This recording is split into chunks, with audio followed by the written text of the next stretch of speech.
মক্কার কয়েকজন নেতা আল্লাহ রাসূলের কাছে আইছে। নবী নেতার কাছে যায়নি, নেতারাই রাসূলের কাছে আইছে। সুবহানাল্লাহ। লক্ষণ ভালো না খারাপ?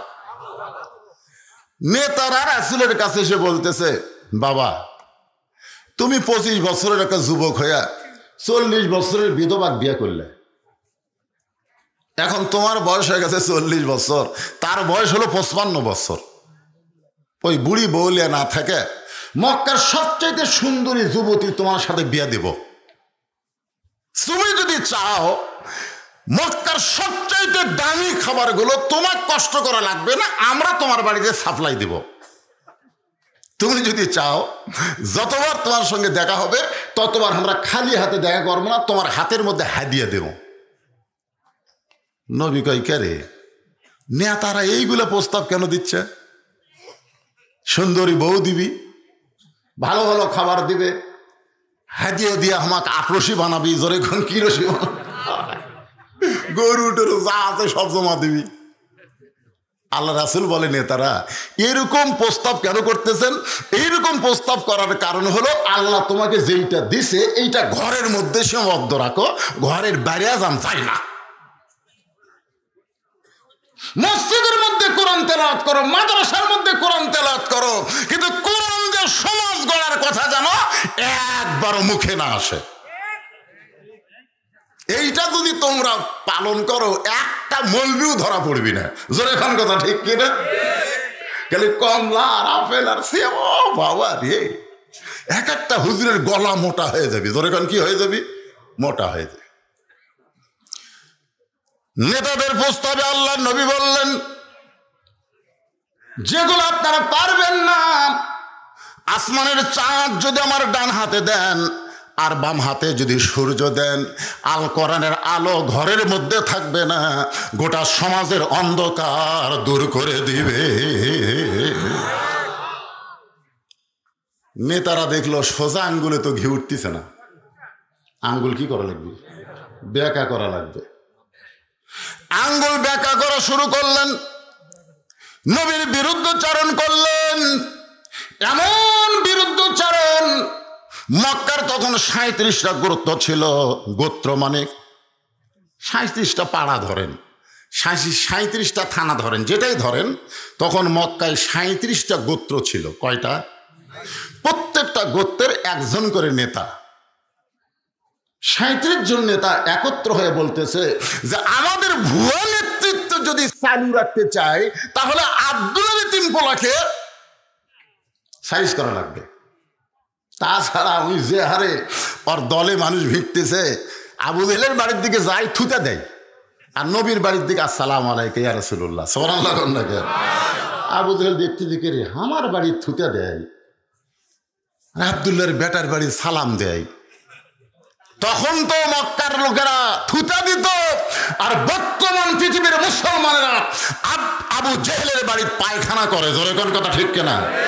না লাগলেও করে। আপনি করেননি? আমি আবু জেহেলের বাড়ির পায়খানা করতে করতে আল্লাহ রে, আমাকে বাংলাদেশের আবু জেহেলেরা একদিন মরবে, সেদিন ওদেরও পায়খানা হবে। জোরে কোন কথা ঠিক কিনা? কি মনে করতেছে? আসলে যাইতে হবে বাজান, একটু মনোযোগ দিয়ে শুনবেন। 37 জন নেতা একত্র হয়ে আল্লাহর নবীকে হত্যা করার চেষ্টা করলেন। গভীর রাত্রে আল্লাহর নবীর বাড়ির চারধার ওরা সেই সময়ের অস্ত্র নিয়ে ঘেরাও করলেন। তখনকার যুগের যেগুলো অস্ত্র ছিল, লাঠি, তরবারি, বর্ষা, নবীর বাড়ির চারিধার ঘেরাও করলেন। আল্লাহ ডাকতে বলেন, হাবিব, দীর্ঘ 13 বছর মক্কায় কলেমার দাওয়াত দিলেন, মুসলমান হয়েছে মাত্র 320 জন। এই মক্কায় কলেমার দাওয়াত দিয়ে আপনার সাথী বাড়বে না, বরং আপনাকে হিজরত করে মদিনায় যাওয়া লাগবে। কোথায় যাওয়া লাগবে? কোন দিন? যেদিন 37টা নেতা নবীর বাড়ির চারিধার ঘেরাও করছে, ওই দিন আল্লাহ বলতেছে আপনাকে হিজরত করা লাগবে। এতদিন নবীর বাড়ি কেউ ঘেরাও করেনি, তখন আল্লাহ হিজরতের কথা কয়নি, কিন্তু আজকে যখন বাড়ি ঘেরাও করছে তখন আল্লাহ বলতে যে হিজরত করা লাগবে। আপনারা বলেন তো, নবী কি নিজের ইচ্ছায় কোনো কাজ করে? কার ইচ্ছাই? কোরআন হলো তার দলিল। মা ইয়ান্তিকু আনিল হাওয়া ইন হুয়া ইল্লা ওয়াহুন ইউহা। আল্লাহর নবী আলীকে ডাক দিলেন, আলী লব্বাইকা রাসূলুল্লাহ। নবী বললেন, আলী রে, আমার বিছনায় তোমারে ঘুম পাড়া লাগবে। আমি বলতেছি, ইয়া রাসূলুল্লাহ, আপনার বিছনায় যদি আমি ঘুম পাড়ি তাহলে আপনি কোথায় ঘুমাবেন? নবী বললেন, আমার ঘুমানোর সময় নাই, আজকে রাত্রে আমাকে হিজরত করা লাগবে। জোরকান কি করা লাগবে? আলী বলতেছে, হুজুর আমি যে হারে দেখতেছি, এরা লাঠি সোটা নিয়ে যেভাবে আপনার বাড়ি ঘেরাও করছে, আপনি বের হলি ওরা আপনাকে মারবে। আর এই সময় আল্লাহ আপনাকে হিজরতের হুকুম করলো, আমার মনে হয় আল্লাহ ইচ্ছা করে আপনাকে মার খিলাবি।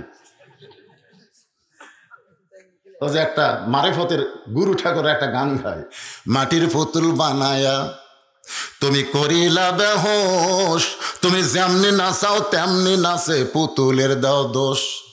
তুমি সর্প হইয়া দংশন করো, ওজা হইয়া ঝাড়ো, তুমি চোরকে বলো চুরি করো, আবার পুলিশ হইয়া ধরো। এরকম একটা গান আছে না নাই? হায় হায়, এতদিন আপনার বাড়ি কেউ ঘেরাও করলো না, তখন আল্লাহ আপনাকে হিজরতের কথা বললো না।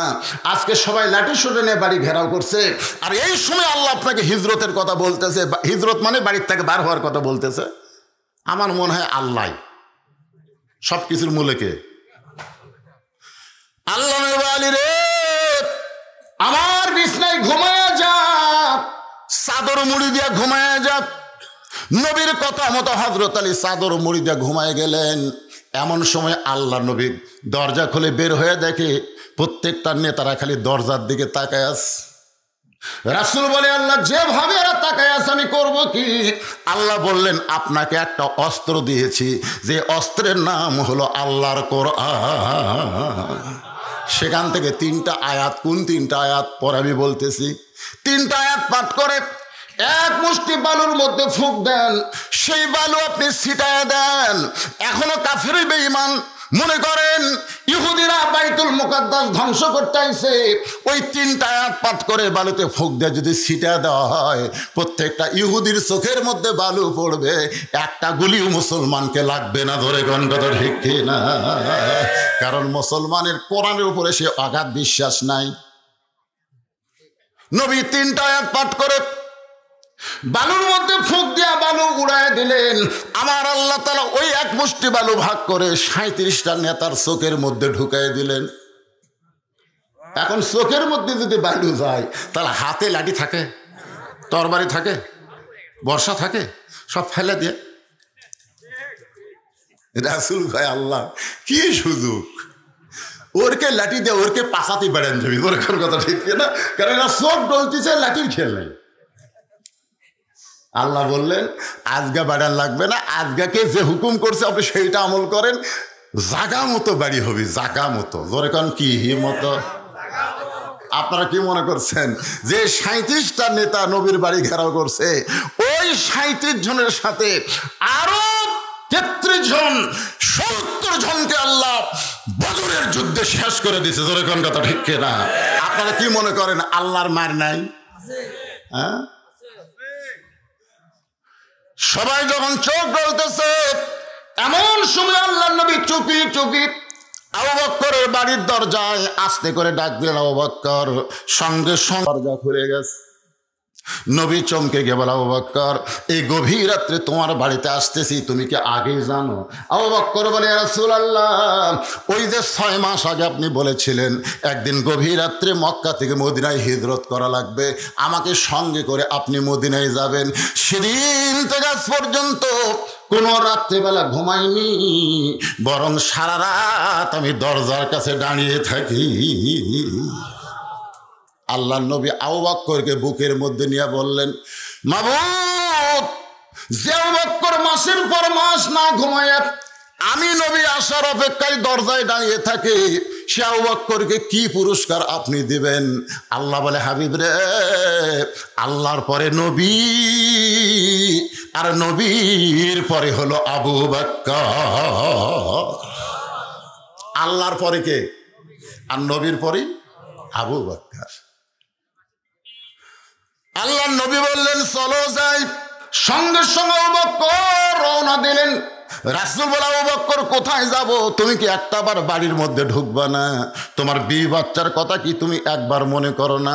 আবু বকর বলে রাসূলুল্লাহ আপনি ছাড়া আমার অন্য কোনো সাথী নাই। জোরে কোন সুবহানাল্লাহ।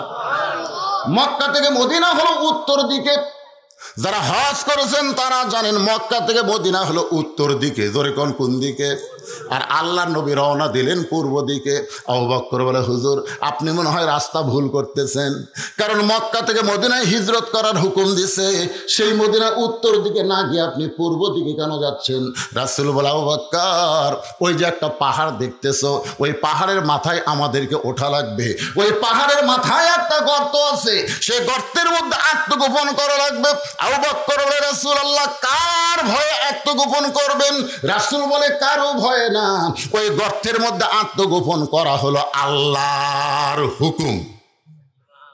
কার হুকুম? আল্লাহর হুকুম। জয়পুরহাট থেকে আমার একজন বলতে হুজুর কেমন আছেন, যেরকম আপনারা বললেন কেমন আছেন, তা আমি বললাম আলহামদুলিল্লাহ। আমি বললাম ভাই আপনি কেমন আছেন? কই নাউজুবিল্লাহ। তো নাউজুবিল্লাহ কেন ভাই?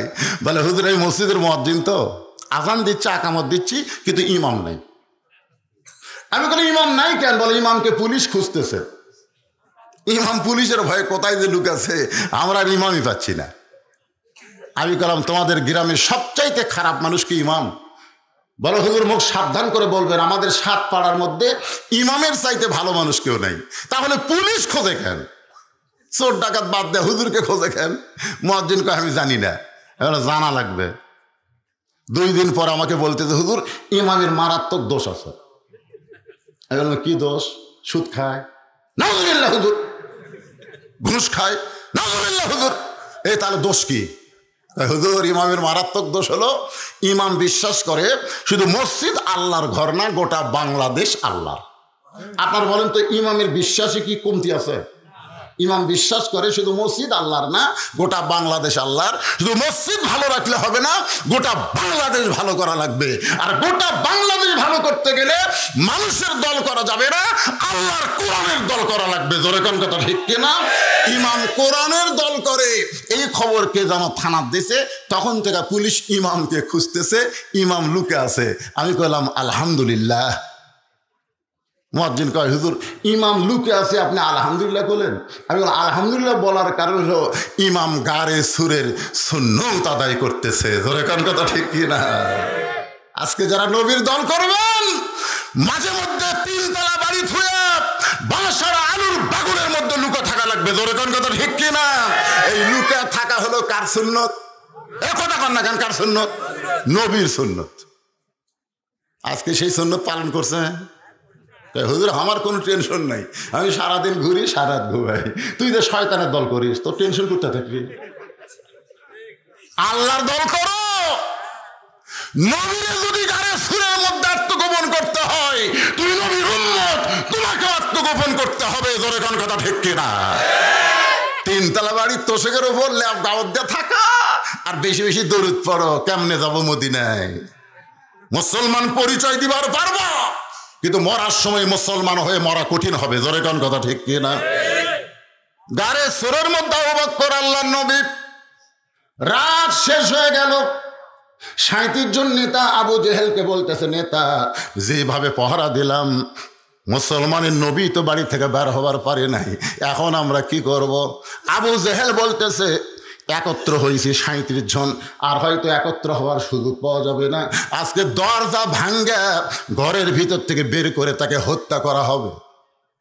আবু জেহেলের কথা মতো 37 জন নেতা আল্লাহর নবীর ঘরের দরজা ভাঙ্গা ঘরের মধ্যে ঢুইকে দেখে ওরে তা মানে চাদর দিয়া ঘুম পাড়তিছে।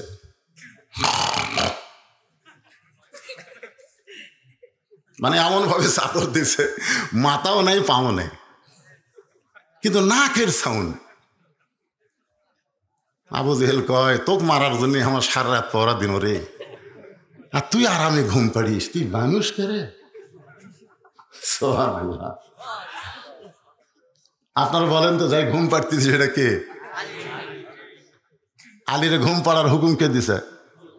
আল্লাহ নবী কইছে। নবী যখন কইছে তখন কোনো টেনশন আছে? ওই টেনশন ছাড়াই ঘুম পাড়তেছে।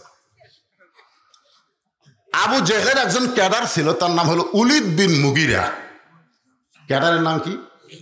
ওর হাতে একটা বর্ষা ছিল, ওই চাদরের উপরই মারবি, চাদর উপরই বর্ষা মারবি।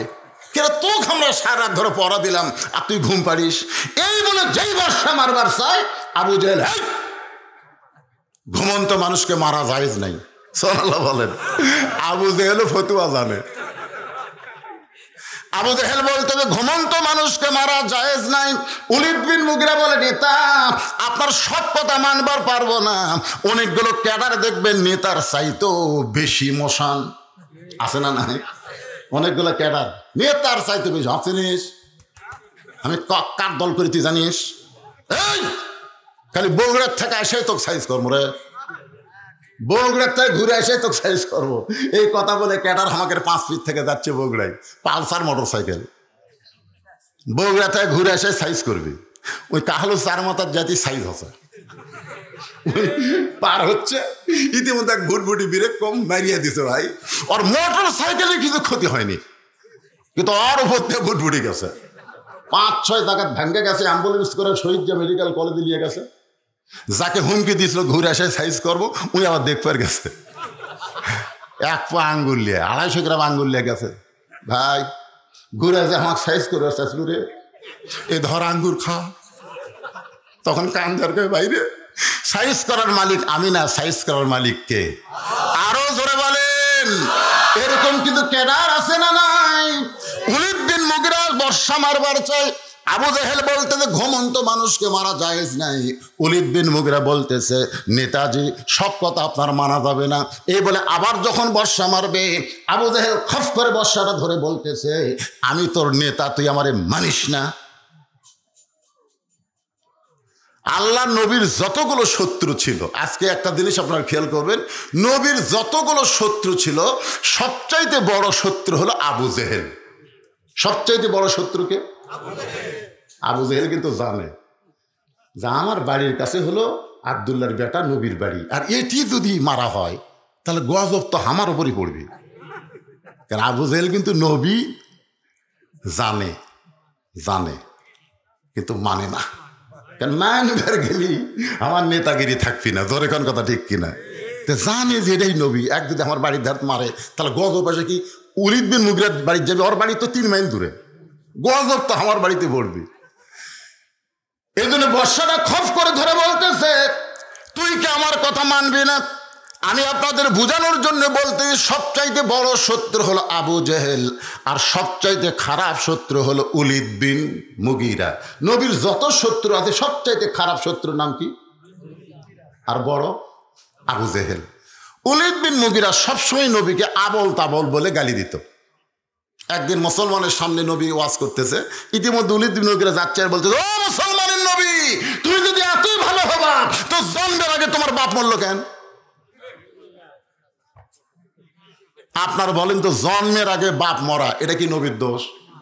কেউ যদি আপনারা বলেন হুজুর আপনি যদি এতই ভালো বক্তা হবেন তা আপনি কালো কেন? আচ্ছা এই কথা যদি কেউ আমাকে বলে, এখন তো মনে করেন এই ফেসবুক ইউটিউব খুব শক্তিশালী হয়েছে, আলোর দরকার পড়ে না, ধরে কোন কথা ঠিক কিনা? আর অন্ধকারও তো ছবি তোলা পাবে। প্রথম 2007 সালে গুরুদাসপুরে তোমার হুঁশ নাই, এ ওয়াজ যখন আমার ভিডিও করতেছে তখন এটি এক লাইট, এই ফোকাস লাইট, ওটি একটা উপর দিকে মারা দিয়েছি, লাইটের গরম লাগতেছে ভাই। আমি বললাম ভাই রে একটু লাইট কমে দাও ভাই। তখন ভিডিও ম্যান বলতেছে হুজুর আপনি এত কালো, লাইট দিয়েও তো আপনার ফর্সা করা যাচ্ছে না। এই যেই বলেছে আপনি এত কালো, ওই কথাটা আমার কানের মধ্যে না থাকে আমার কলজার মধ্যে গেল। আমি বাড়ির যায় ড্রেসিং টেবিলের সামনে দাঁড়ায় বললাম, আল্লাহ আমার গোটা দেহ তুমি কালো থো, তাহলে মুখটা একটু ফসা করে দাও। পরের দিন আমি কসমেটিক দোকানে গিয়ে বললাম, ভাই কালো মানুষ ফর্সা হয়, এই ধরনের কিছু আছে? তাহলে হুজুর বুড়া বয়স আর বিয়ে করবেন না কেন? বিয়ে কর্ম কেন? আমি ফেয়ার আর লাভলি নিয়ে আসে মাখা শুরু করলাম, দেখি এটি একটা ফুলে উঠছে, এটি একটা ফুলে উঠছে, মানে অরুণ বরুণ কিরুণ মালা। আমি টিপি আরো কালো দাগ বেশি হয়। তখন আল্লাহর কোরআন আমাকে বলতেছে, মওলানা তুই কি কোরআন পড়িস না? আল্লাহ কোরআনে বলেছেন অতীন ওয়াজাইতুন ওয়াতুরি সিনিন ওয়াহাযাল বালাদিল আমিন। চারটা শপথ করে আল্লাহ বললেন লাকাদ খালাকনাল ইনসানা ফি আহসানি তাকবীর। নবীর চোখ দিয়ে দর দর করে পানি পড়তেছে। নবী যখন কাঁদতেছে আল্লাহ বলে হাবিব, যে ওলীদ বিন মুগীরা আপনাকে কথা দিয়ে কষ্ট দিল, এই ওলীদ বিন মুগীরাকে আপনি চিনেন? আল্লাহ নবী বলতেছেন আল্লাহ আমি চিনবো না কেন, ও হলো মুগীরার বেটা ওলীদ। আল্লাহ বলে ইয়া রাসূলুল্লাহ দুনিয়ার সবাই জানে মুগীরার বেটা ওলীদ, কিন্তু মুগীরার বেটা না, উতুল্লিম বাদা জালিকা জানিম, ও হলো জারত সন্তান। আল্লাহ রাসূল বলতেছে আল্লাহ আমাকে কষ্ট দিল বলে আপনি ওরে জারত কইলেন। আল্লাহ বলতেছে হাবিব আয়াত শুধু কোন এক সময়ের জন্য না, কিয়ামত পর্যন্ত যারা আপনার বিরুদ্ধে বলবে তারা সকলেই জারত সন্তান। এখনো যারা নবীর বিরুদ্ধে কটাক্ষ করে কথা বলে এদের জন্মের কি নাই? কথা কন না কেন, জন্মের ঠিক নাই। কিছুদিন পরে ওলীদ বিন মুগীরা আবার নবীকে একটু খারাপ ভাষায় গাল দিবে, কেবল মোশান লিখছে। ইতিমধ্যেই নবী বলেছে উতুল্লিম বাদা যালিকা জানিম, যেই কইছে মারছে দৌড়। কারণ সৌদি আরবের কাফেরেরা আরবি বোঝে, জোরে কোন কি বোঝে? আপনারা বুঝবার পারেন নাই উতুল্লিম বাদা যালিকা জানিম, কিন্তু ওলীদ বিন মুগীরা বুঝেছে, কারণ ওদের ভাষা হলো আরবি। ভাষা কি? এই জন্য মক্কার লোকদেরকে বাংলা ভাষা দিয়ে গাইলেন সোজা। আমি নবীর মায়ের কবর আমিনার কবর, মা আমিনার কবর জিয়ারত করতেছি, ইতিমধ্যে পুলিশ দৌড়েছে হারাম, মানে নবীর মায়ের কবর জিয়ারত করা হারাম। নবীর মা জান্নাতে না জাহান্নামী তার কোনো গ্যারান্টি নাই, আর তার কবর আপনি জিয়ারত করতেছেন। আমি বাংলাদেশেই গেলেন শালা, আমার চিনিস করে এই বাংলাদেশের একটা স্যাটেল বক্তা, কোনটা জায়েজ কোনটা না জায়েজ আমি জানি না করে। আমার সাথে একজন কয় হুজুর এ আরে গেলাচ্ছে, ওরা গেলে হাসতেছে। বাংলাদেশ যত গেলেও ওরা বুঝতে পারবে না, আর বাংলাদেশে আরবি দিয়া যত গেলেও এরা বুঝবার পারবে না। বহু মাহফিলে আমি আরবিতে গর্দোয়া করেছি, ওইখানে না বুঝে আমিন আমিন করেছে। আরবিতে গর্দোয়া আছে না নাই? জোরাকান আছে না নাই? যারা আলেমদের দেখতে পারে না, আলেমের হাতে হাত করা পড়ায়, তাদের জন্য অবশ্যই গর্দোয়া আল্লাহর কোরআনে আছে না নাই? আল্লাহ কোরআনে গর্দোয়া করেছে তাব্বাত ইয়াদা আবি লাহাবি ওয়া তাব, কি নাই? জোরাকান আছে না নাই? আবু লাহাবের বংশ ধরে না, যে আলেমের হাতে মানুষ হাত দেওয়ার জন্য পাগল হয়ে যায়।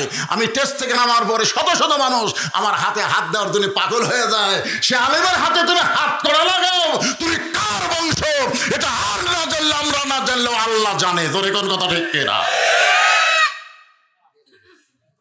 আল্লাহর বান্দার একটু মনোযোগ দিয়ে কথাগুলো শুনবেন। ওলীদ বিন মুগীরা মারছে দৌড়, এক দৌড়ে মায়ের কাছে। জোরে কোন কার কাছে? কারণ সন্তান ভালো না মন্দ এটা জানে কে? আরো জোরে। বাবা আনন্দে মাতিয়া সাগরে ভাসাইয়া সেই যে চইলা যায় খবর লয় না, মাজন ধরিয়া উদরে কতই কষ্ট করে, 10 মাস পরে পাই প্রসবের বেদনা, এমন দরদি ভাবে কেউ হবে না আমার মা গো। ডিসেম্বর মাসের 25 তারিখে আমার মা মারা গেছে।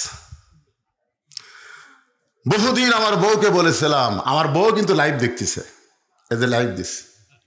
বহুদিন বউকে বলেছিলাম আমি ওয়াজ করে বাড়ি আসবো, তুমি চেতন থাকো, কিন্তু একদিনও দেখলাম না যে আমার যাওয়ার অপেক্ষায় আমার বউ চেতন আছে। মা যে ঘরে ঘুমাই ওই ঘরে জানলার পাশ দিয়ে আমি জুতা পাই, যখন হেঁটে যাই মা জানলা দিয়ে বলে বাবান বউকে ডাকিস না, বাবা আমি চেতন আছি। মা আমার দরজা খুলে দিলে মায়ের পায়ে হাত দিয়ে বলে মা আমি আপনার কোনোদিন ঘুমাতে দেখলাম না। মা বলে পাগল ছেলে ওয়াজ করে বাড়ি আসবি, এটা জানার পরে মা ঘুমায়। আজকে সেই মা যাদের কবরে গেছে তারাই বুঝতেছে মায়ের মতন আপন কেহ নাই রে দুনিয়ায়। সবাই বলেন মায়ের মতন আপন কেহ নাই রে দুনিয়ায়। মা জননী নাই রে যাহার, মা জননী নাই রে যাহার, এই দুনিয়ায় তাহার কেহ নাই। মায়ের মতন আপন কেহ নাই রে দুনিয়ায়। ইয়াকুব নবী নির্জনে বসে আল্লাহর কাছে কাঁদতেছে, আল্লাহ আল্লাহ আমার তুমি 12টা সওয়াল দিলে, 12টা, তার মধ্যে 2টা ভালো, এই 10টা তো খারাপ কেন? কটা ভালো? আমি নবী হয়ে জন্ম দিলাম, আমার বুনিয়ামিন ইউসুফ এত ভালো, আর এই 10টা খারাপ কেন? আল্লাহ বলে, ইয়াকুব ইয়াকুব তোমার বউ কয়টা? তো কচ্ছে, আল্লাহ আমার 2 বউ। তোমার যে বউ ভালো সে বউয়ের পেট থেকে হয়েছে বুনিয়ামিন ইউসুফ, আর তোমার যে বউ খারাপ তার পেট থেকে বাড়াছে 10টা। সন্তান ভালো মন্দ এখানে বাপের কোনো দায়িত্ব নেই, সন্তান ভালো মন্দ হয় মায়ের কারণে। কার কারণে? আজকে আমাদের ছোট ছোট বাচ্চারা মোবাইল ছাড়া কান্না থামে না কেন? ছোট ছোট বাচ্চারা কান্দে, দোয়া দরুদ পড়ে দেয়, কান্না আরো বাড়ে। আয়তল কুরসি পড়ে ফুঁ দেয়, আরো ধরে কান্দে। ওর মা রে কইলাম, কে রে মা তোমার সন্তান এইভাবে কাঁদতেছে নাকি? না হুজুর, ওর বাবা এক মোবাইল কিনে দিচ্ছে, যখনই কান্দে তখনই চালু করে দেবে, আর কান্দে না। এক মা আমারে কয়, হুজুর আমার ছেলের বয়স এখন 6 বছর হচ্ছে, বাথরুমে যায় কোনো সময় বসে পেশাব করে না, খারাপ হয়ে মারে। হুজুর বলেন তো কারণ কি, একটু দোয়া করেন তো। হুজুর এদের বসে পেশাব করে। আমি তখন মাকে বললাম, মা তুমি সত্যি করে বলো তোমার এই সন্তান কি নর্মালি হচ্ছে না সিজার করে?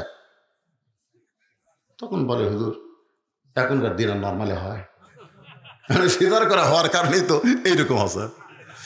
কারণ 2 দিন পরে তোমার সন্তান নর্মালে হতো, 2 দিন পরেই, কিন্তু তুমি মা অধৈর্য হওয়ার কারণে সিজার করছো, আর সিজার করার পরে দেখে তোমার শরীর ঘুমই ভাঙ্গেনি।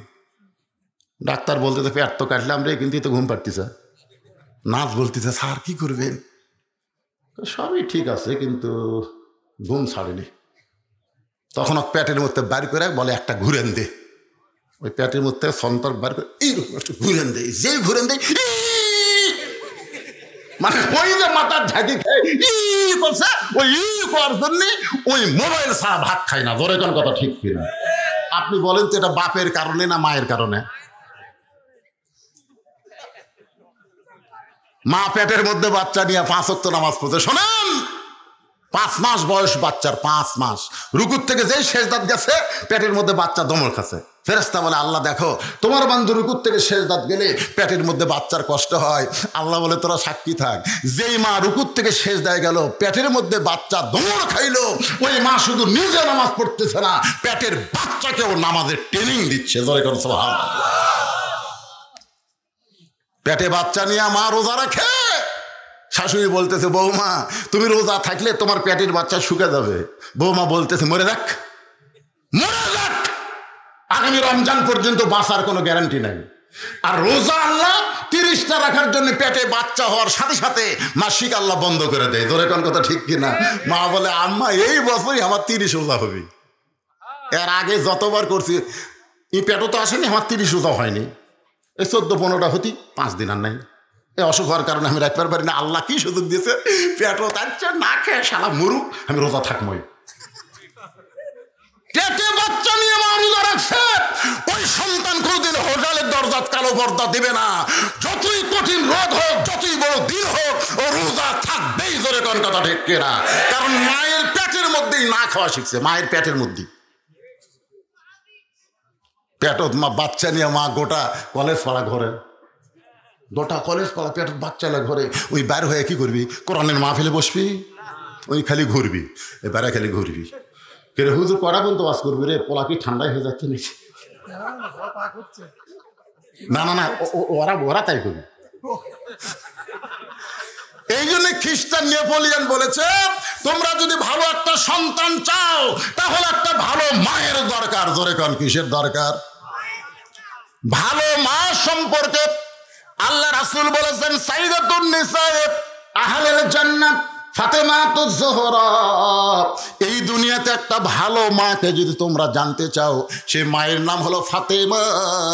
সেই ফাতেমা হবে জান্নাতি নারীদের নেত্রী। আল্লাহ তাকে একটা ডিগ্রি দিয়েছে, সেই ডিগ্রির নাম হলো জহুরা। যেরকম ডিগ্রির নাম কি? আব্দুল কাদের জিলানী রহমতুল্লাহ আলাইহি জান্নাতুল বাকি যখন জিয়ারত করতেছেন, একজন মুরিদ বলে, হুজুর আপনি চোখ বন্ধ করলে গোটা পৃথিবীর খবর বলতে পারেন, একটু চোখ বন্ধ করে দেখেন তো এই জান্নাতুল বাকির কোন জায়গায় মা ফাতেমার কবর। আব্দুল কাদের বলেন, রে মুরিদেরা, তোমরা এত ছোট কথা কেন বলতেছ? চোখ বন্ধ করলে গোটা পৃথিবীর খবর আমি জানতে পারি, এইটা মিথ্যা কথা। চোখ বন্ধ করলে শুধু পৃথিবী না, আল্লাহর আরশ পর্যন্ত আল্লাহ আমাকে দেখায়া দেয়। ইত্তাকু ফিরাসাতাল মুমিনিনা ফাইন্নাহু ইয়ানজুরু বিনূরিল্লাহ। তোমরা চোখ বন্ধ করলে পৃথিবী কি রে? আব্দুল কাদের জিলানী বলে, আল্লাহ আরশ পর্যন্ত আল্লাহ আমাকে দেখার ক্ষমতা দিছে, কিন্তু জান্নাতুল বাকির কোন জায়গায় ফাতেমার কবর, এইটা দেখার ক্ষমতা আল্লাহ আমাকে দেয়নি। সমস্ত মুরিদ কয়, হুজুর তাহলে মা ফাতেমার কবর জান্নাতুল বাকির মধ্যে নাই? জান্নাতুল বাকির মধ্যেই আছে, কিন্তু কোন জায়গাতে আছে এই খবর দুনিয়ার কোনো মানুষ পাবে না। সমস্ত মুরিদ বলে, হুজুর জান্নাতুল বাকির মধ্যে মা ফাতেমার কবর, দুনিয়ার কোনো মানুষ কেন পাবে না? আব্দুল কাদের জিলানী বললেন, আমার মা ফাতেমা ছিলেন জোহরা, সারা জীবন পর্দার মধ্যে থেকেছে, আবার পর্দার ভিতরে এই দুনিয়া থেকে বিদায় নিয়েছে। সুবহানাল্লাহ। আর আমাদের গুলা সারা জীবন বেপর্দা, মরার সময় পর্দা। দেখুন, একটা 5 কাপড়। হ্যাঁ, বউরে কইলাম, কে গো তোমরা মেয়ে মানুষের কাপড় পরাও, আমাকে পরাই আমরা 3টা, তোমাকে 5টা কে? তোকে আপনি বক্তা হয়ে জানেন না, আমাকে 2টা বেশি। এই 2টা কোন জায়গার বান্ধে? 3টা আপনাদের মতোই, আর 2টা 2 জায়গার বান্ধা লাগে। একটা হলো সিনা বান, আর একটা হলো মাথা বান। একটা হলো মাথা বান্ধা লাগে, আর একটা হলো বুক বান্ধা লাগে। আমি বললাম, তাহলে এই বুক যারা উঁচা করে ঘুরে বেড়ায় বাঁচিয়া থাকতে, মরার পরে এদিকে বান্ধা লাভ কি? কথা কর না কে? এখনকার কতগুলো আপনাকে নন্দীগ্রাম কলেজ পড়াতে আছে কিনা, কতগুলো মেয়েরা এরকম অন্য আগে এইদিকে দিচ্ছিল, দিলে তো ঢাকায় যাচ্ছিল মাশাআল্লাহ, কিন্তু এখন ঘুরে এইদিকে দিছে। ওই মাহিয়া মাহি হসে, মাহিয়া মাহি টেরাক্লেটার আছে, ওই বোরকা পরে ভরসায় কে রে নাই কে, তুই বোরকা কে রে? ভোটের সময় কতগুলো নমরুদ মাথার টুপি দিছে, কোন কথা ঠিক কি না? কি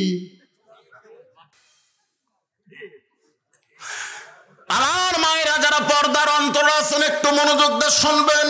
গভীর রাত্রে ফাতেমা হযরত আলীকে বুকের মধ্যে নিয়ে বলে, স্বামী গো, আমি মরে যাওয়ার পর আমার 3টা চাওয়া আপনি পুরা করবেন। জোরে বলেন, কয়টা? 1 নম্বর চাওয়া হলো রাতের অন্ধকারেই আমাকে দাফন করবেন। আমার 2 নম্বর চাওয়া হলো আমার কোনো জানাজার ব্যবস্থা করবেন না। আমার 3 নম্বর চাওয়া হলো আমার লাশটা কিন্তু খাটনিতে তুলবেন না, কারণ লাশটা খাটনিতে তুললে আমি ফাতেমার দেহের ওজন কত এটা কেউ বুঝতে পারবে। ওগো স্বামী, যদি আমার বাবা থাকতো দুনিয়ায়, মরা মেয়ের লাশের খাটনি বাবা কান্দে নিবার পারতো। আমার হাসান হোসেন যদি বড় হইতো, মায়ের লাশের খাটনি কান্দে নিবার পারতো, কিন্তু আমার বাবা 6 মাস আগে দুনিয়া থেকে বিদায় নিয়েছে। আমার হাসান হোসেন এত ছোট, এরা তো মায়ের খাটনি কান্দে নিবার পারবে না।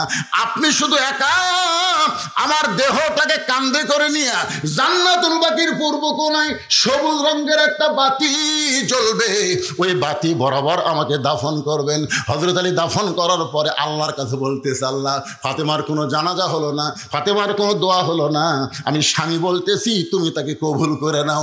এই দোয়া করার পরে তাকায় দেখে সামনে কয়েকটা পুরাতন কবর দেখা যায়। এই মাত্র ফাতেমার কবর, সেই কবর আর নাই। আলী চিৎকার দিয়ে বলে, ফাতেমার কবর, ফাতেমার কবর। কে যেন বলতে, আলী রে, আমার ফাতেমা পর্দা নিশি, আমি আল্লাহ জোহরা ডিগ্রি দিয়া ফাতেমার কবরটাকেও কিয়ামত পর্যন্ত পর্দা করে দিয়েছি। আবার মায়েরা যারা পর্দার অন্তরে আছেন, মারে আপনার একটা ইবাদত আল্লাহ কবুল করবে না যদি আপনি পর্দায় না থাকেন। আপনি নামাজ পড়েন, রোজা করেন, সবই করেন, কিন্তু বেপর্দা হয়ে ঘোরেন, আপনার একটা ইবাদত আল্লাহ কবুল করবে না। কারণ আল্লাহ কোরআনের মধ্যে নারীদের জন্য আইন করেছে, অকরনা ফি বুয়ুতিকুন্না ওয়ালা তাবাররাজনা তাবাররুজাল জাহিলিয়াতিল উলা। ওলীদ বিন মুগিরা মারছে দৌড় কার কাছে? মনে ভুলে গেছেন নাকি? মনে ভুলে হবে না। আবু জেহেল কি ধরে আছে? একটা কথাও মনে ভুলে যাবেন না, কারণ পয়েন্টে পয়েন্টে মার আছে। জোরে কোন কথা ঠিক কিনা? আর চাদরের মধ্যে কে ঘুম পাড়তিছে? আর আল্লাহ নবী আবু বকর গেলিয়ে কুটি আছে। কি রে হুজুর, এরা যা ভক্ত বুঝলেন। গাড়ির থেকে নামছি গেটের কাছে, এই ফুসকে একটা বলতেছে, এটাই বুঝলু রে। এরা কোনোদিন আমার হুজুর খায় না, এটাই বুঝলু রে। আপনাকে মতন কোনো মানুষ বুঝলু কবি কবি এটাই হুজুর রে, আর এরা সরাসরি কয় এটাই বুঝলু। মানে আমার না দেখলেও আমার ওয়াজ এরা ইউটিউবে দেখতে দেখতে হাফেজ হয়ে গেছে। তোর কোন কথা ঠিক না? তো কোনো হাসাহাসি চলবে না বাজান। প্রত্যেক পয়েন্টে পয়েন্টে মার আছে, বুঝলেন? সেই মার, অধরা মারে। আবু জেহেল কি ধরে আছে খালি এটা খেয়াল করবেন। আর চাদরের মধ্যে কম্বলের মধ্যে কে আছে? আর গাড়েশ্বরের মধ্যে আবু বকর আল্লাহর নবী, মনে আছে তো? আর ওলীদ বিন মুগিরা দৌড় মারছে কার কাছে? মা রে মা কই ক্যারি। এই পাটা তো এইভাবে হাঁক কোনোদিন ডাকে না। কতগুলা পাটা আছে। আম্মা আম্মা, আমি নন্দীগ্রাম বাজারে যাচ্ছি, আপনি গ্লুকোজ খাবেন না ডাব খাবেন? বউ কয় আমার মাও দুটাই খায়। ওই বইয়ের সামনে বইয়ের ভয় আম্মা আম্মা। পাটা আছে না নাই? এরকম আছে না নাই? আপনি ডাব খাবেন না গ্লুকোজ খাবেন? বউ কয় আমার মাও দুটাই খায়। ওই শাউটের জন্য ডাব গ্লুকোজ আনবে, নন্দীগ্রাম বাজারে যাচ্ছে, যাওয়ার সময় দেখে দরজাত মা খাড়া হয়ে আছে। ওই মায়ের দিকে তাকায় না। যে মায়ের চেহারা দেখলে আল্লাহ কবুল হজের সব দেয়, ওই সে মায়ের দিকে তাকায় না। মায়ের পায়ের তলে সন্তানের জান্নাত। জোরে কোন কথা ঠিক কিনা? ওই মায়ের দিকে তাকায় না, কারণ ওর বউ যে বারান্দাত খাড়া হয়ে আসে, ওই বইয়ের ভয়ে মায়ের দিকে তাকায় না। এই মাটির দিকে তাকায় যখন যাচ্ছে, মা বলতেছে, কে বাবা কোথায় যাচ্ছে? নন্দীগ্রাম বাজারে। গত সপ্তাহে আমাকে 10 টাকার পান কিনে দিছে বাবা, আজকে আবার 10 টাকার পান আনো। ছেলে বলতেছে, এই জন্যই তো তাকাই না, তুমি খালি খাই খাই। বউ ওখান থেকে কই, বুড়ি বুড়ি তোর বেটা খামি পাটা বানাছি, তুই যতই ঝরঝর দাঁড়িয়ে থাক লাভ নাই। এরকম কতগুলো পাটা আছে, কথা কন না কেন আছে না? এরা বেতন, এরা হো পাটা। ওলীদ বিন মুগিরার বউ চিন্তা করে, আমার ছেলে এতদিন পরে আমাকে এমন সুন্দর করে ডাকতেছে, মা মারে। মা দৌড়ে বলে, বেটা কি হয়েছে? ওলীদ বিন মুগিরা বলতেছে, উতুল্লিম বা দাজালিকা জানিম। যেই কইছে মা চুপ করছে। কিন্তু এত বছর পরে এই গোপন খবর তো কে দিল? এইটা তো দুনিয়ার কেউ জানে না। সোনাল্লাহ না কেন? এত বছর পরে এই গোপন খবর তো কে দিল? ওলীদ বিন মুগিরার আগ্রহ বেড়ে গেছে। মারে তাহলে গোপন খবর কি? মা বলতেছে, তোর বাবা আমার যুবতী রাইকা ব্যবসার কাজে বাইরে গেল। আমি যে যুবতী বউ ঘরে, ব্যবসার লোভে তোর বাপের মনি নাই, টাকার ধান্দায়। জোরে কান কিসের ধান্দায়? যুবতী বউ বাড়িতে থুয়া অনেক যুবক টাকার ধান্দায় মালয়েশিয়া। জোরে কান কথা ঠিক কিনা? মালয়েশিয়া যাওয়া লাগবে না, আলু লাগাও। যে আলুর দাম, জোরে কান কথা ঠিক কিনা? এক একদিন আলু লাগালি মোসর তাও মারতিছে ভাই রে। তুমি যত টাকা দিয়ে মালয়েশিয়া গেছো, ওই টাকা দিয়ে জমি পত্তর লাও, লিজলি আলু লাগাও। জোরে কান কি লাগাও? বিদেশের মাটিতে রোদ খাটো, তোমার কষ্ট হয় না? তুমি যুবতী বউ থেকে চলে গেছো, তো তুমি যুবতী বউ থেকে গেছো, তোমার যে ছোট ভাই ওই খালি ঘন ঘন ভাবির খোঁজ নেয়, ঘন ঘন। ভাবি সামনে যায় বলতেছে, ভাইয়া তোমার বর, আমি যে দেবর, বুঝে দেখো ভাবি কার বেশি দাবি। ভাইয়া গেছে মালয়েশিয়ায়, আমি এখন আসি। দেখবেন যে যুবতী বইয়ের স্বামী বিদেশে যায় তাদের দেওরার কোনো অভাব।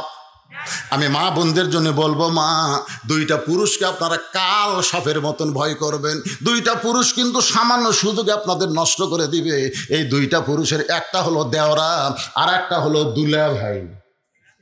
একটা কি জোরে এখন, একটার নাম কি? আর একটা হলো দুলা ভাই। কতগুলো শালি দেখবেন, নানি গো নানি, বলি যে আমি, আমারে লইয়া চলো দুলা ভাইয়ের বাড়ি। দুলা ভাই আমার জানের জান। তো দুলা ভাই তোর জানের জান হলে তোর বোনের কি? এই জন্য মা বোনদের জন্য বলবো, মা, এই দুইটা পুরুষকে আপনারা কাল সাপের মতন ভয় করবেন। খবরদার এদেরকে আপনাদের কাছে আসতে দিবেন না। ওলীদ বিন মুগীরার মা কান্দের, বলে, বেটা রে, তোর বাবা ব্যবসার কাজে যখন বাইরে যায়, মাসের পর মাস যখন ব্যবসা করে, তখন আমি যুবতী বউ ঘরে একলা কেমনে থাকি? আমার মধ্যে একটা ব্যারাম ঢুকলো, একা একা কেন ভালো লাগে না, কোনো কাজে মন যেন বসে না। আমার কি হতে কি হইয়া গেল, আমি নিজেও তো কিছু বুঝি না। ওলীদ বিন মুগীরার মা বলতেছে, আমি ঘরের মধ্যে থেকে ছাদের উপরে গেলাম। ছাদের উপরে গিয়া দেখে তোর বাপের ছোট ভাই আমার বাড়ি তাওয়াফ করতেছে। তাওয়াফ বোঝেন? কি জন্য ঘুরতে চায়? যে ভাবিরে দেখবার আছে, এমন একটা ইশারা করছে। সঙ্গে সঙ্গে ওলীদ বিন মুগীরার মা বলতেছে, আমি ঘরের মধ্যে আসলাম, দরজা খুলে দিলাম।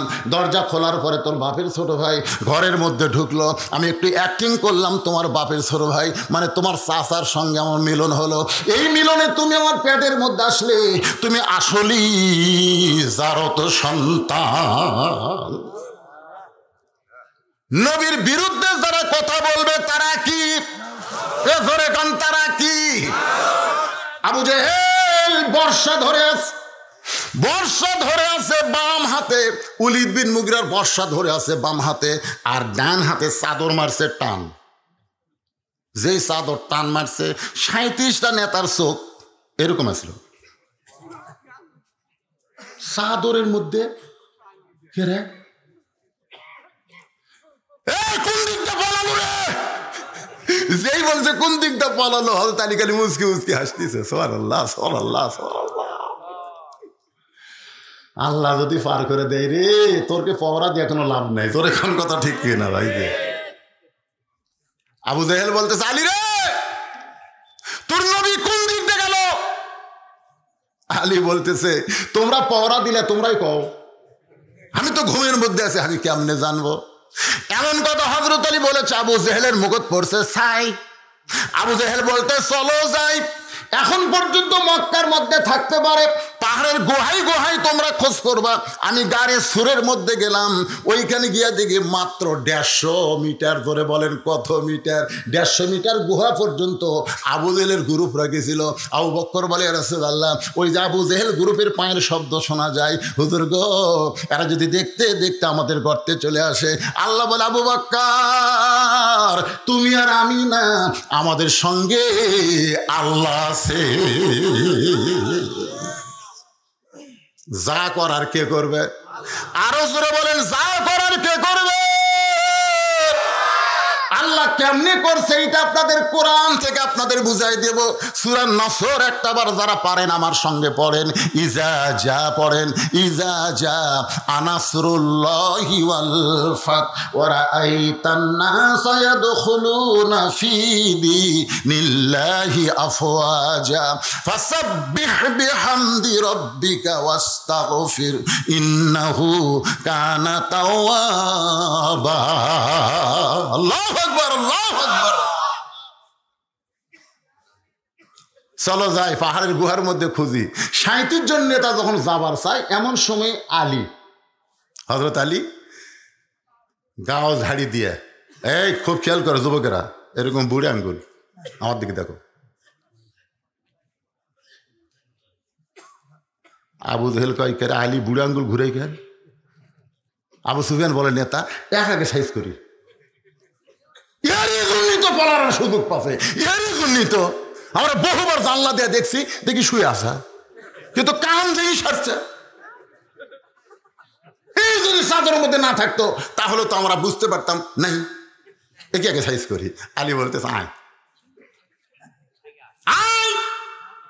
আল্লাহর নবী যদি শুধু বলতো আলী রে 37টা সারফুকা আমাকে ডিস্টার্ব করতেছে, তুই যা একটু সাইজ করায়, আল্লাহর শপথ করে বলতেছি তোদের 37 জন একজনকে আলী ছাড়তো না। ধরে কোন সুবহানাল্লাহ।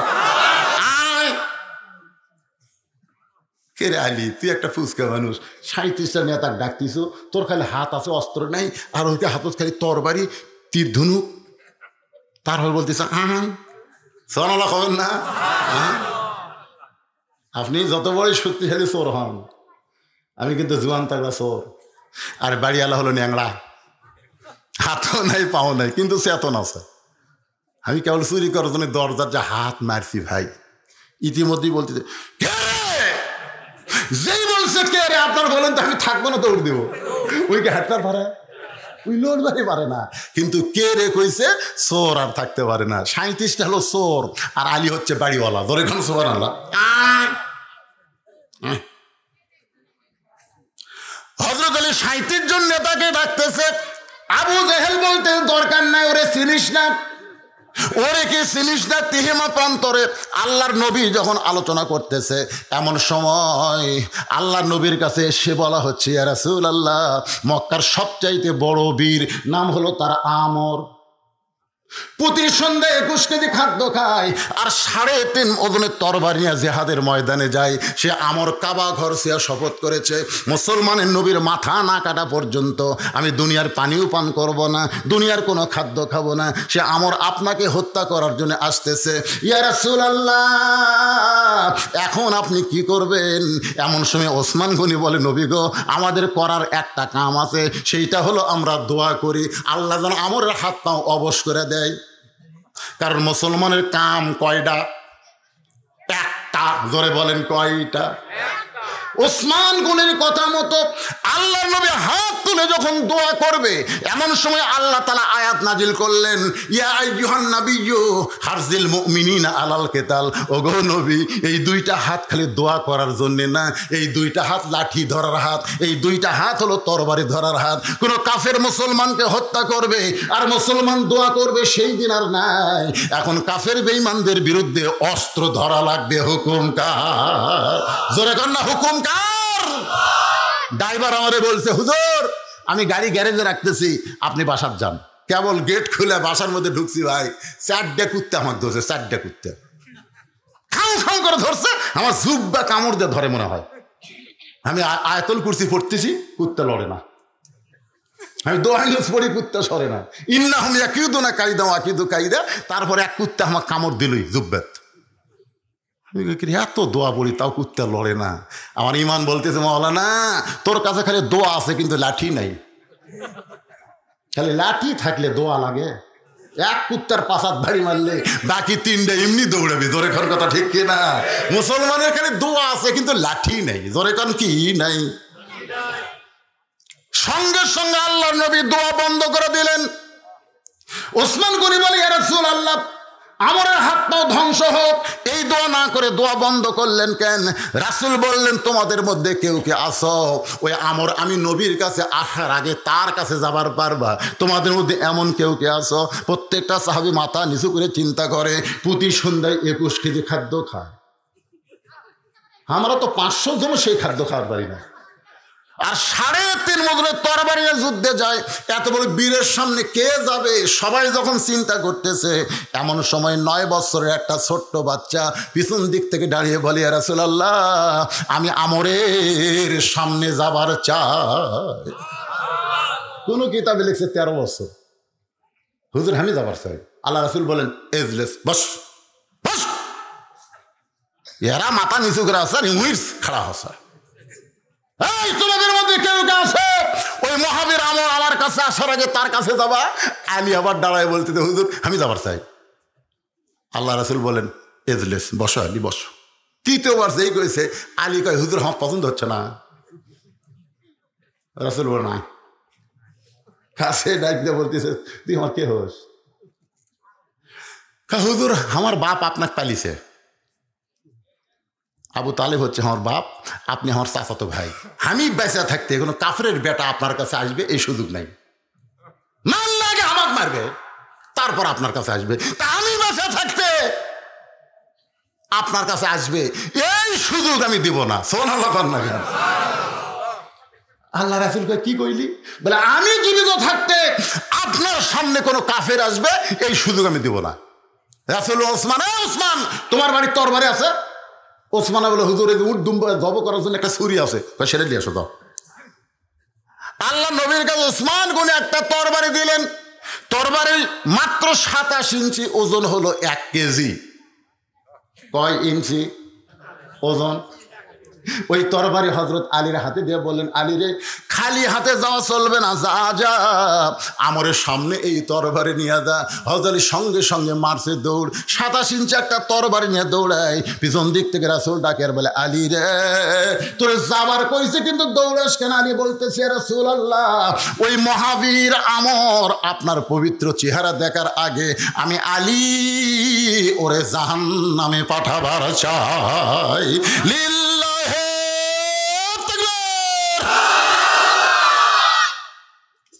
এক দৌড়ে আমরের কাছে। আমরের পিছনে হাজার হাজার কাফের আসতেছে আর মিছিল করতেছে, মুসলমানের নবীরে কেউ বাঁচাবার পারবে না, মুসলমানের নবীরে কেউ বাঁচাবার পারবে না। সবাই মিছিল করতেছে। এমন সময় ওই ছোট্ট আলী আমরের সামনে দাঁড়াইছে। আমর বলতেছে, কে রে পুচকা, তুই কে রে চাকু লিয়া আমার সামনে?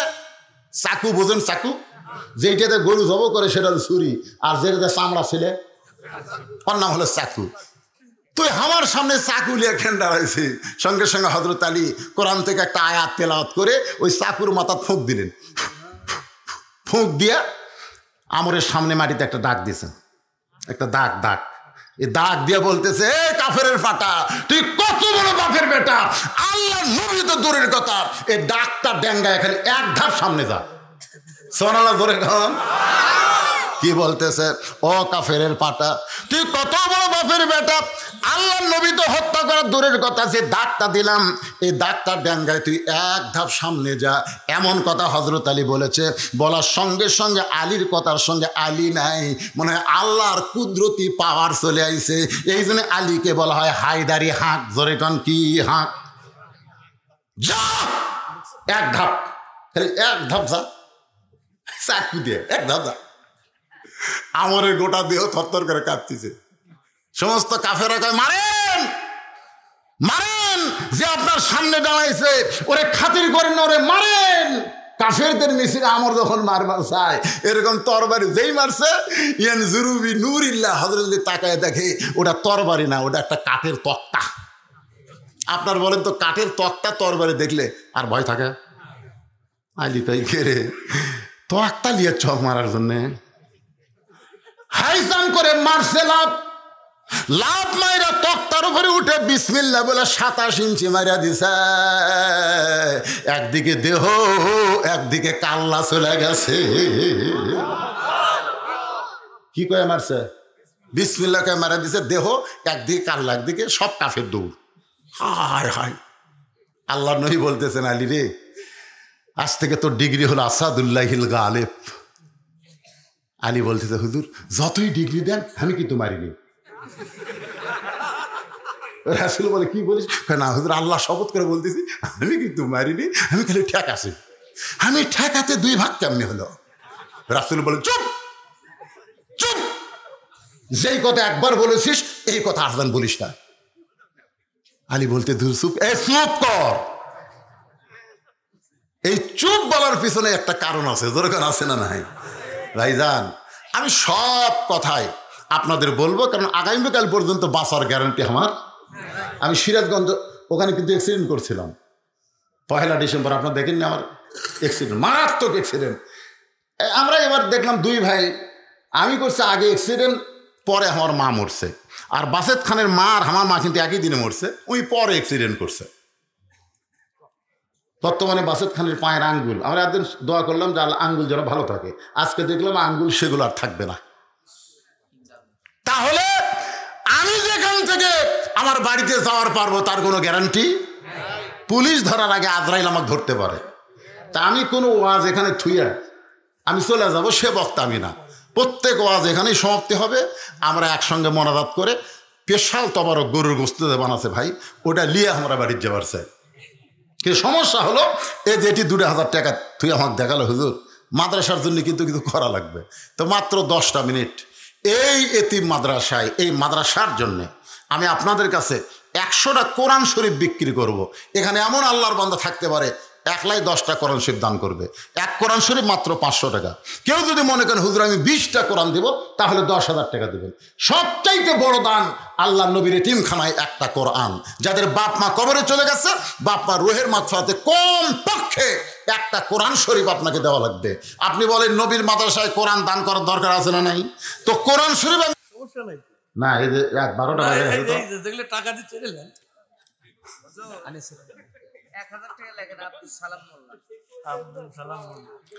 আনিসুর রহমান মেয়র সাহেব 10,000 টাকা করে বলেন। কিন্তু বাকি মাশাআল্লাহ, আল্লাহ কবুল করুক। 20টা কোরআন শরীফ বাবদ মেয়র সাহেব 10,000 টাকা দান করছে। আল্লাহ দান কবুল করেন, জোরে কোন আমিন।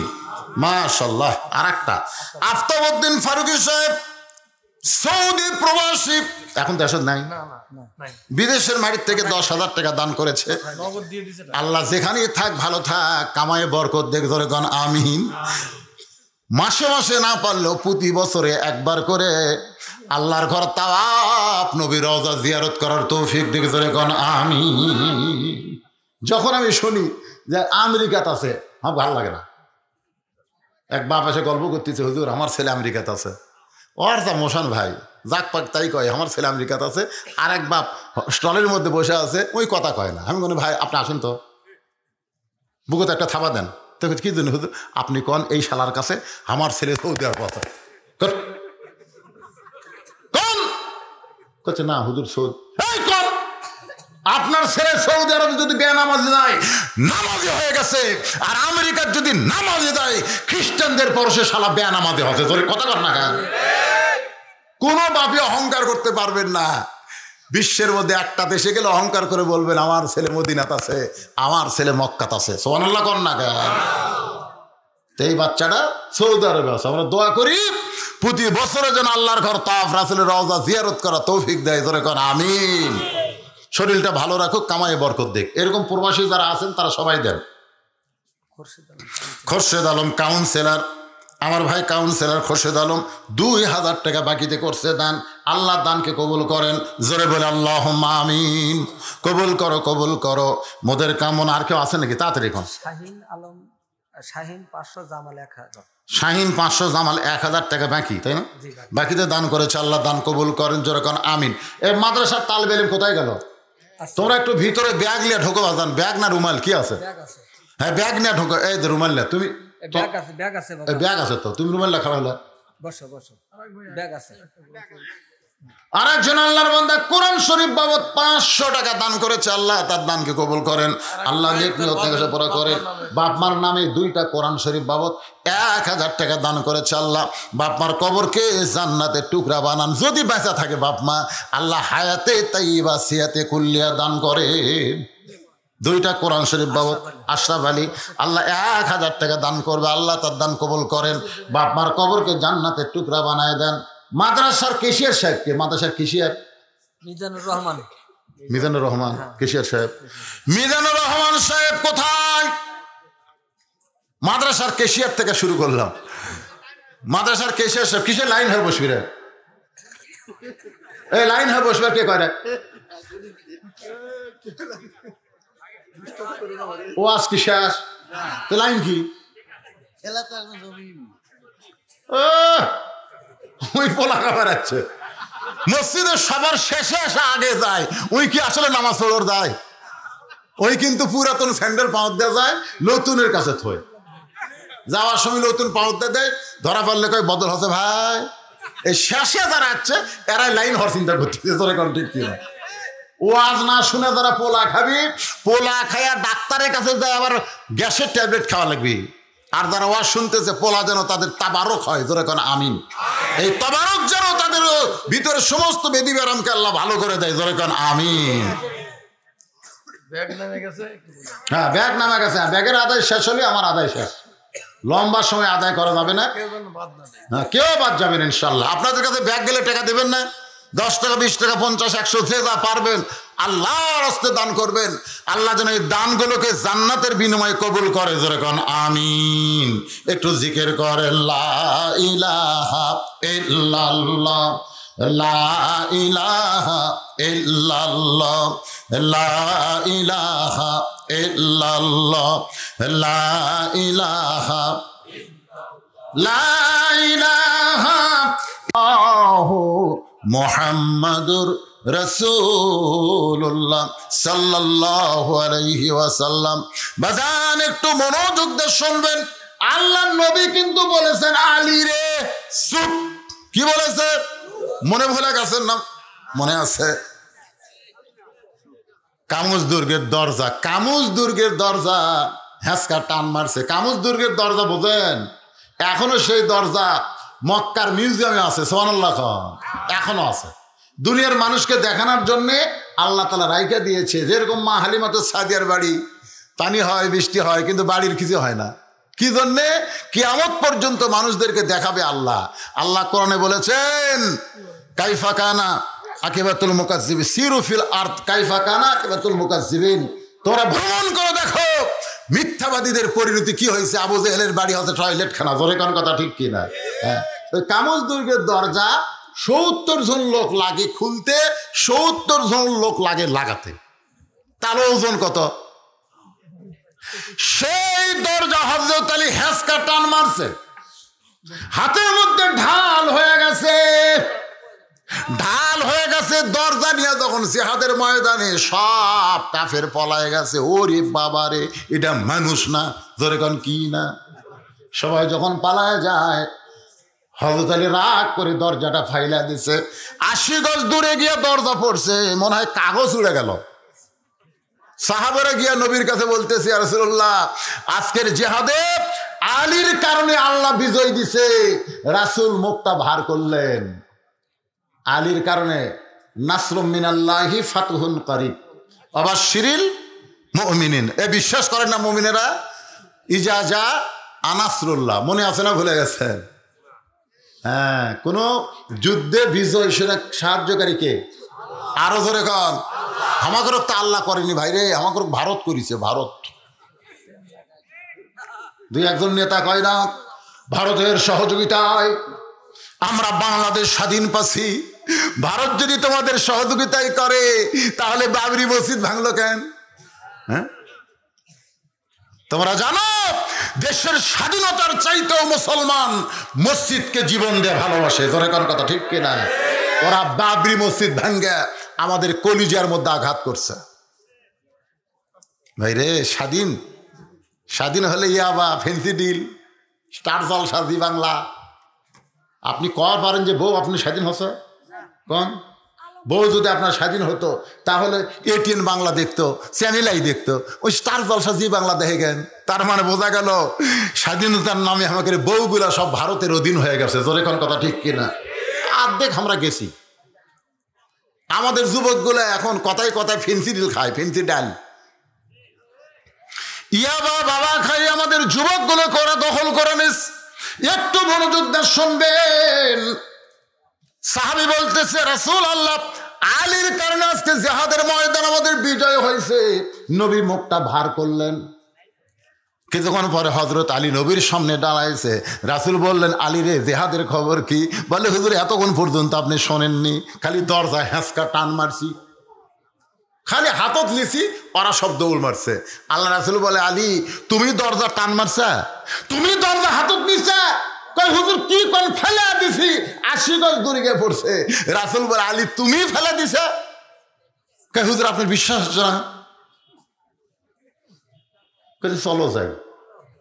তা আলী সাত করিলে রাসূল গেছে, যা বলতেছে দরজা কথা, ওই যে হুজুর যাও তোলো।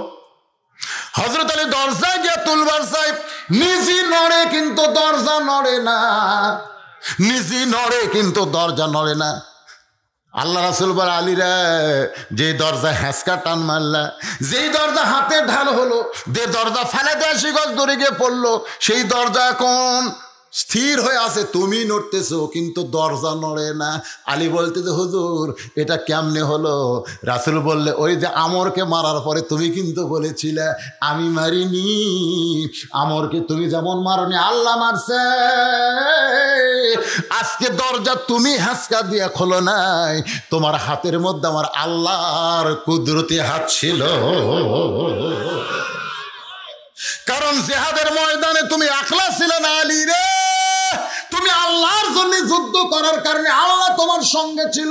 তুমি যখন দরজা ফেলে দিয়েছো তখন তুমি ফেলে দাও নাই, তোমার সামান্য হাতের সঙ্গে আমার আল্লাহর কুদরতি পাওয়ার ছিল। কিন্তু এখন আলী তুমি একলা হয়ে গেছো, তোমার সঙ্গে আল্লাহ নাই, তুমি নিজেই নড়তেছো কিন্তু দরজা নড়ে না। আমরা যদি আল্লাহর জন্য বাতিলের বিরুদ্ধে লড়াই করতে চাই তাহলে আমরা একলা থাকবো না, আমাদের সঙ্গে থাকবে কে? দরকার হলো জীবন দিব, কিন্তু বাতিলের সঙ্গে মুসলমান আপোষ যদি করেন তাহলে মরে যাবেন, কিন্তু ঈমান নিয়ে মরতে মরা তো লাগবেই। আপনি কি কন, মরবেন না? মরবেন না? মরা লাগবে। কুল জাল হক জাহাকাল বাতিল ইন্নাল বাতিলা কানা যাহুকা। হকের অবস্থা ভালো না। মামুনুল হক, কি হক? আজিজুল হক, হকের অবস্থা ভালো। বউলে ধরা পড়ছে, সাংবাদিক বলতেছে কাবিন আছে, আর শাকিব খান বিয়া করার আগেই পেটত বাচ্চা দিচ্ছে। ওরা 2 বছর 3 বছর পর এসে সাংবাদিক সম্মেলন করতেছে। সাংবাদিক বলে, এই ফুটফুটে সন্তান কার? সাকিবে। চাপাত খেলে জুতের বাড়ি, ওই বিয়ে ছাড়া সন্তানের জন্ম দিল, ওইটা নিয়ে কোনোদিন পুলিশ হাত করা দিল না। আর একজন আলেমের হাতে হাত করা, তোর বইয়ের কাবিন আছে, হকের বড় বিপদ আছে। কোন কথা ঠিক কিনা? দরকার হলে জীবন দিব, কিন্তু বাতিলের সঙ্গে আমরা আপোষ করব। একটু মনোযোগ দিয়ে শুনবেন। খোঁজাখুঁজির পরে মাত্র 150 মিটার দূরে গর্ত, ওই গর্ত থেকে কাফেররা ফেরত আসলো। নবী আমার চলে গেলেন আবু বকরকে নিয়ে মদিনায়।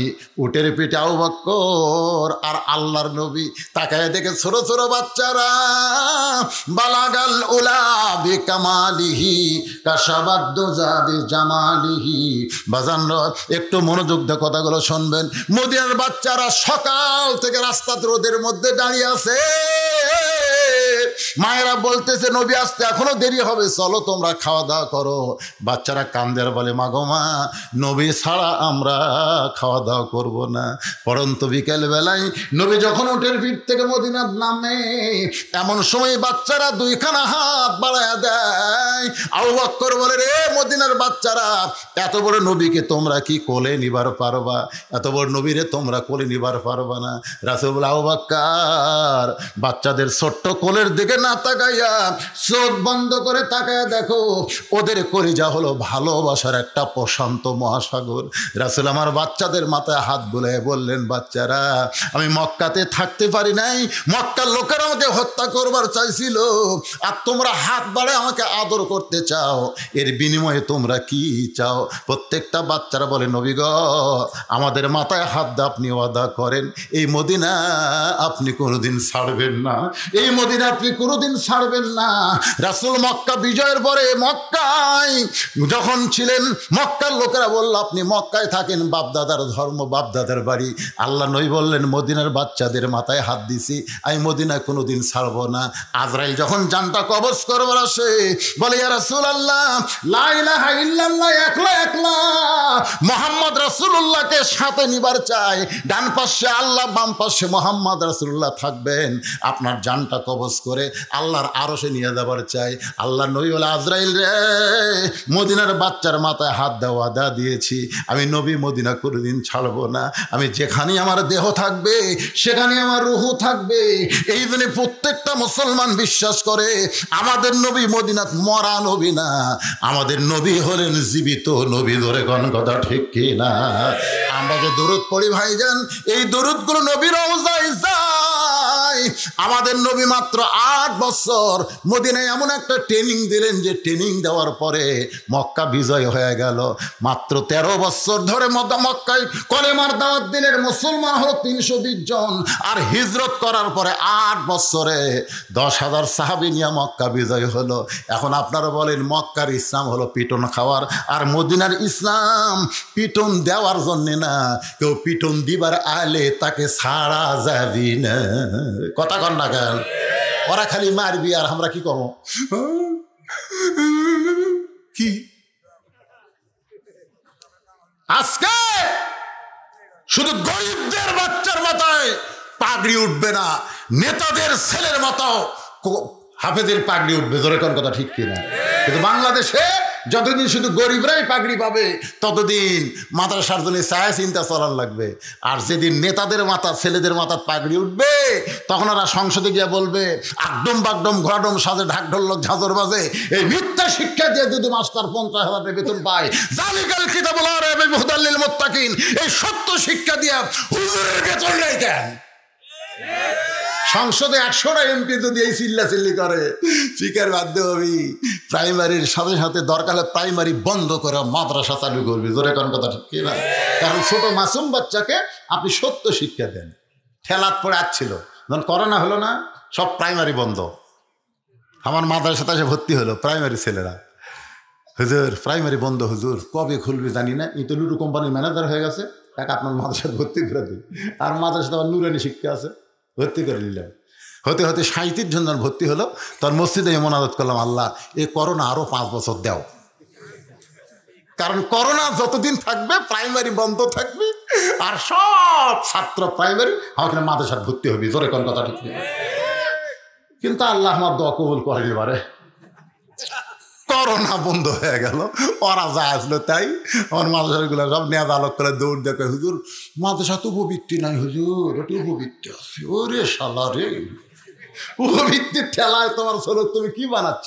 ক্লাস 2-এ পড়ে পিঠের উপর ব্যাগ লিয়া খাড়া হয়ে পেশাব করতেছে, খাড়া হয়ে যন্ত্র ব্যাকা করে পেশাব করতেছে। হাফ প্যান্ট পরে আছে তো এখন যন্ত্র ব্যাকা করে করতেছে। আসলে বলেন ছোটবেলায় যদি যন্ত্র ব্যাকা করে অভ্যাস করা থাকে ওর যন্ত্র সোজা হবে? আমি বস, বসে পেশাব কর, খাড়া হয়ে পেশাব করিস। কোন ক্লাসে পড়িস? 2-এ পড়িস। আচ্ছা তো তোর স্যার শিখাইনি কেমনি পেশাব করা লাগে? কি কয় প্রাইমারি পেশাবখানার যায় দিকে আমার স্যারই খাড়া হয়ে করে, আর স্যারই খাড়া হয়ে মারে, তাহলে বসবি গায়ে। আমরা চাই শুধু কোরআনের ওয়াজ না, বাস্তবে বাংলার জমিনে আল্লাহর কোরআন চালু হোক। আমরা কোরআনের বিজয় কারা কারা চাই? 2 হাত তুলে আমার আল্লাহরে দেখায় লিল্লাহি তাকবীর। হাত নামান, আল্লাহ কবুল করুক। জোরে কান আমিন। যদি সময় সুযোগ থাকে আগামীতে নন্দীগ্রামে আবার দাওয়াত নেওয়া হবে ইনশাআল্লাহ। আর যদি মনে করে না হুজুর সেই রকম বক্তব্য দেয়, হয়তো ওরা বলবে এরা জায়েজ নেই। আল্লাহ ভালো জানে আপনারা কি বুঝলেন, আল্লাহ কি বোঝানোর ক্ষমতা দিল। কোরআন ছাড়া কোনো গতি আর ইমান ছাড়া মৃত্যু আমরা চাই না। আয়াতুল কুরসি পড়বেন, ও দেখা তালি যে ফু ফু দিল না, আয়াতুল কুরসি পড়ে এটা টান দিয়েছিল। আপনার বাড়িতে চুরি ডাকাতে ভয় যদি থাকে তাহলে আপনি এরকম চাকু দেওয়া হোক, লোহা দেওয়া হোক, কিংবা বালুর মধ্যে পড়া হোক, আপনি আয়াতুল কুরসি পড়ে ছিটাই দেবেন। দরজা খোলা থাকবে কিন্তু চোর ঢুকবে না। চোর মনে করি এত না রে, তাছাড়া দরজা খোলা খায়, আপনি মনে খোলা দরজা খোলা তো চোর দরজা খুলে না। না না ভাই, এটা হলো আয়াতুল কুরসির পাওয়ার। কোরআনের মধ্যে আয়াতুল কুরসি আছে না নাই? 5 ওয়াক্ত নামাজের সালাম ফিরে 5 বার পড়বেন, 5টা পুরস্কার আল্লাহ আপনাকে দিবে। 1 নম্বর পুরস্কার হলো ইমানের সাথে মৃত্যু হবে। সুবহানাল্লাহ কন না কেন? কার পর? নামাজের আগে না নামাজের পর? তার মানে বোঝা গেল আয়াতুল কুরসি পড়বার গেলে নামাজও ধরা লাগবে। 2 নম্বর পুরস্কার হলো আল্লাহ তার কবরে 3টা প্রশ্নের উত্তর সহজ করে দিবে।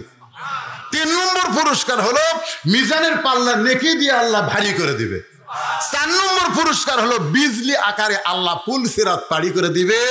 5 নম্বর পুরস্কার হলো সালামুন আলাইকুম তিবতুম ফাদখুলুহা খালিদিন।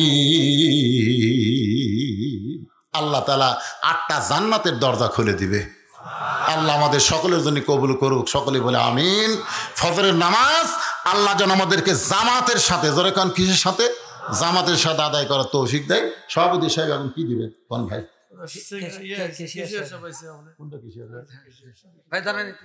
ওরে বাবা রে, মাশাআল্লাহ কোন হবি আগে দিছে, আগে দিছে ডাকার কারণে আজকে আবার 5,000 টাকা দান করলো। আল্লাহ কেশিয়ারের দানকে আল্লাহ আপনি কবুল করেন। সভাপতি হয়তো বলবে হুজুর আমি তো আগে দিছি, আপনি কোন 30,000 কিরকম হলো? 30 মিল আছে। কোরআন কয় পারা? এই যেরকম কোরআন কয় পারা? ভাই হয়তো ওই দিকে খেয়াল করে দিচ্ছে। এখন আমরা কোনটা মিল করে চাচ্ছি? 50 কোন দিক দিয়ে মিল হলো? দেওয়া যাবে 50 দেওয়া যাবে। লিল্লাহে তাকবীর। আসতে দিলেন কেন? মিল করছে। লিল্লাহে তাকবীর। মাদ্রাসার সভাপতি, আজকের মাহফিলের সভাপতি জনাব আলহাজ সাবান ভাই 50,000 টাকা ধরে বলেন মারহাবা। আপনাদের সেক্রেটারি কে? সেক্রেটারি সাহেব আসছে অসুস্থ, সহসভাপতি সাহেব আছে বসে। কত কত সভাপতি কত? হ্যাঁ কম হলো? আপনি সেটা বুঝবেন, আমার উপরে খারাপ প্রতি মাসে দেওয়া লাগে, তার মানে ওনারা দিতেইছেন। তারপর আবার চাপ দেওয়া যাবে না, কারণ চাপাচাপি করলে দিতে হবে, দরকার নেই। বেশি থাক নাকি সহসভাপতি সাহেব, ওনার নাম কি? আলহাজ নজরুল ইসলাম। আলহাজ নজরুল ইসলাম সাহেব 20,000 টাকা ধরে বলেন মারহাবা। আলহামদুলিল্লাহ। তাহলে 50 আর 20 70। আর কে আছে সেক্রেটারি সাহেব? কে সেটা? অসুস্থ মানুষ 30 লেখাথন। হুজুর মিল করছে, লেখাথন 30 যা থাকে কপালে হয়ে যাবে কাল সকালে। ভাইজান এখন এনারা আপনাদেরকে তাবারক দিবে, খুবই সমস্যা, কারণ জায়গা ছোট, মানুষ বেশি। তাবারক দিবার গেলে কি যা হয় আল্লাহ ভালো জানে। আপনারা একটু ফাঁক ফুঁক হয়ে বসেন, আমার দোয়া হবে, দোয়ার মধ্যে তাবারক দেওয়া শেষ। আর যারা ওই পাড়া, সেই মাগরিবের নামাজের পর থেকে কঠিন শীতের ভিতরে রাত 12:30 পর্যন্ত তোমার পাগল বান্দা বান্দিরা আরামের বাড়ি ঘুমকে বাদ দিয়া কোরআন হাদিসের মহাব্বত কলিজার মধ্যে নিয়ে এই জান্নাতের বাগানে বসে বসে কোরআন হাদিসের আলোচনা শোনার শেষে আমি গুনাহগারের সঙ্গে রহমতের দরজায় ফকির হয়ে দোকানা হাত তুলেছে। মেহেরবানি করে আজকের মাহফিল আমাদের সকলের হেদায়েতের জন্যে, নাজাতের জন্যে, জান্নাতের জন্যে কবুল করো। এই মাহফিলের শুরু থেকে শেষ পর্যন্ত যতটুকু আলোচনা হয়েছে আল্লাহ, এর মধ্যে যদি ত্রুটি হয়, ভুল হয়, মাফ করে দাও। এর জাহাদিয়া মঞ্জুর করো।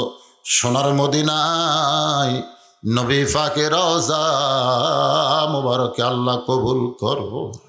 तमाम अंबिया किराम, असहाबे किराम, ताबिनी किराम, तवा ताबिनी किराम, औलिया किराम, पीर मशाइख, बुजुर्गान किराम, तमाम पृथिवीर মাটির নিচে যত মুমিন মুমিনা শুয়ে আছে আল্লাহ সকলের ওয়াফরে হাদিয়া কবুল করো। মাবুদ, আমরা যারা হাত তুলেছি আমাদের জনম দুঃখনী মা যাদের কবরের ঘরে এতিম হয়ে আছে আল্লাহ মেহেরবানি করে মায়ের কবরকে জান্নাতের টুকরা বানিয়ে দাও। কি বলবো প্রসবের কথা, মা বিনে সেই ব্যথা কেউ তো বুঝিবে না। মাজন থেকে সন্তানের দায় অকালে মা মারা যায়, কেন সে মায়ের জন্যে দোয়া করবানা। এমন দরদি ভাবে কেউ হবে না আমার মা গো। এই দরদের মা যাদের কবরে গেছে আল্লাহ মেহেরবানি করে মায়ের কবরটাকে জান্নাতের টুকরা বানিয়ে দাও। বাবার বাড়ি ঘর সবই আছে, আমরা যারা বাবা হারাইতিম হয়ে আছি আল্লাহ মেহেরবানি করে বাবার কবরকে জান্নাতের টুকরা বানায় দাও। আল্লাহ তোমার নবীর এতিম মাদ্রাসাকে মহব্বত করে আজকে যারা কোরআন শরীফ বাবার টাকা দান করলো, আল্লাহ গামছা ব্যাগের মধ্যে যারা দান করলো, 50,000 টাকা থেকে 50 টাকা 10 টাকা পর্যন্ত যারা দান করলো, আল্লাহ সকলের দানগুলোকে কেবলমাত্র জান্নাতের বিনিময়ে কবুল করে নাও। এই মাদ্রাসাকে জায়গা দিয়া জমি দিয়া যারা কবরের ঘরে চলে গেছে, আল্লাহ রে, মাদ্রাসা কিয়ামত পর্যন্ত থাকবে, কিন্তু আমরা সবাই থাকবো না। যারা গত হয়ে কবরে গেছে, আল্লাহ মাদ্রাসার ওসিলায় তাদের কবরটাকে জান্নাতের টুকরা বানায় দাও। আল্লাহ পাশে গোরস্থানে যত মুর্দা শুয়ে আছে, আল্লাহ